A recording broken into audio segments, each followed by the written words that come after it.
In a universe full of ideas, we draw lightness from the dark to a place where opposites attract. Right meets left, positive touches negative, sparking an explosion of truth. Because politics makes strange bedfellows.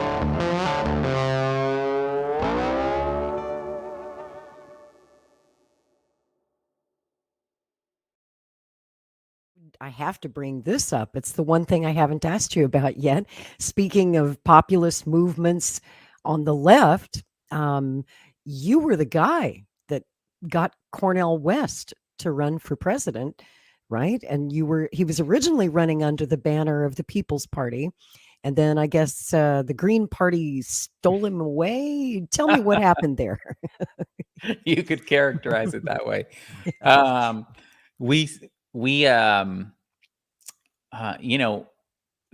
Our political system here, Rick may know this, and you too, Lori, but our political system here in the United States is such an aberration of voter suppression laws against third parties.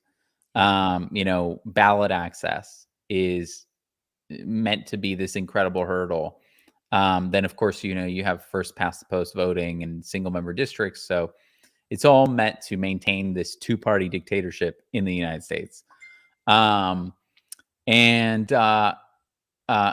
you actually study the ballot access laws, one of the greatest ways to break through that and to found a new political party in the United States is to run a presidential candidate, someone who embodies, the kind of change that your political party represents. Both because, it helps in terms of having a galvanizing figure, having, someone like that, who stands for those things that, that your party does, helps obviously bring in people to help, volunteers to help with the ballot access, helps with fundraising. And it also helps, with getting the media, and the requirements are actually lower. The signature requirements are lower when you're getting ballot access as an independent, as opposed to through a political party. True. So, that is something that we took, very good. We took note of course, as we were kind of looking into and working on establishing the party in the United States. And you need a candidate for sure. Exactly. And so for a time, it looked like Jimmy Dore was interested in running. I was hoping. In the very end, he brings together a lot of people. He would have made a great candidate. He would. And obviously has a huge platform as well. That helps today. And actually, there's kind of like a loophole in U.S. policy right now, which I wouldn't be surprised if they close it soon. But we might as well use it while we have it, which is that if you have a television program or a radio program, those are regulated by the FCC, Federal Communications Commission, and they can't, you can't run for president or for federal office if you're a host on one of, on those platforms. Right. You have to give up your show. You got to give up the show.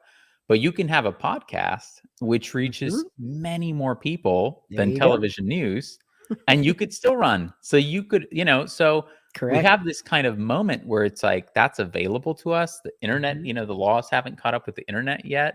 And so let's use that. That would be great. A great way is to run someone who has a large platform. And then that becomes kind of a galvanizing, a way of getting past the media gatekeepers, getting the word out, all of that. So with Cornel, we started, as we thought about, who would be really good. We had a conversation with Cornel, and he thought about it, and we convinced him to run. Me personally convinced him that there is a moral imperative to do it. How hard was that? Was he resistant to the idea? Did you have to really work on him? I mean, how did you convince him? I'm curious. Well, convinced him, I think, on a number of different fronts of telling him that there is this kind of moral imperative. We had our roots in the Bernie Sanders campaign. So we talked about the Bernie Sanders campaign and about how, we saw what they did to him. And, and they're just going to keep doing this. They're doing it. We talked about how they're doing it to Bobby Kennedy right now, yep. And how, there's just no future because of that in the party. And so, we need to get to work establishing something viable outside of, the two parties. We need to do this. And it's a big imperative. And then, of course, there was, the logistical and kind of strategic elements, and he was into it. He was into it. I don't think that he'd been thinking about it beforehand, but as we started talking with him about it, he started to kind of get more and more interested and say, yeah, this does need to be done. I think we can pull it off. And so that's how it started. And then on June 5th, we announced, the campaign. We had this amazing launch, this fantastically successful launch, because he was covered. We produced a short video, about 2.5 minutes, put that on social media. It got 19 million views. It went viral, just on Twitter. That's incredible. And then just he was covered Twitter, across 19 million just views on Twitter, on one platform. That wasn't even counting Instagram and all the rest of them. Wow. And then he was covered across the whole mainstream media. Also, our campaign was, basically every national news outlet covered it. So it was, we reached tens of millions of people.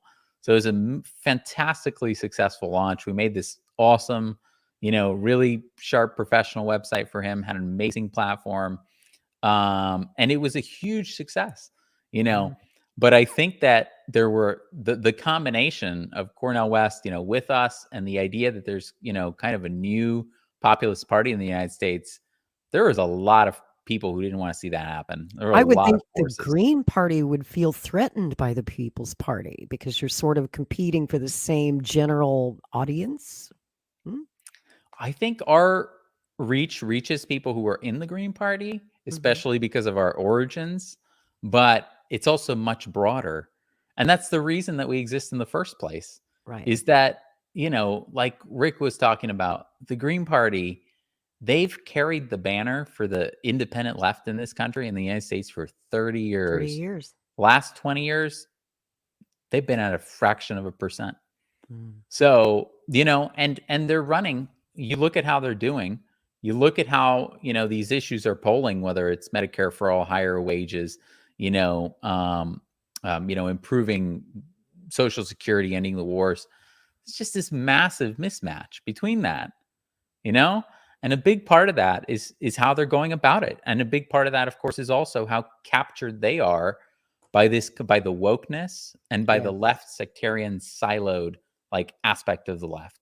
As we saw by the terrible candidate that they ran in 2020, Howie Hawkins, who I'm not a fan of at all. I thought his policies were all wrong. Pro-Russiagate. Yep. They sided against the people again when it came to the pandemic. They were for the mandates and everything, so it's just consistently they represent kind of that sectarian part of the left that is unfortunately incapable of broadening and reaching out and building kind of a populist base, and that is the future of any kind of left here in the United States.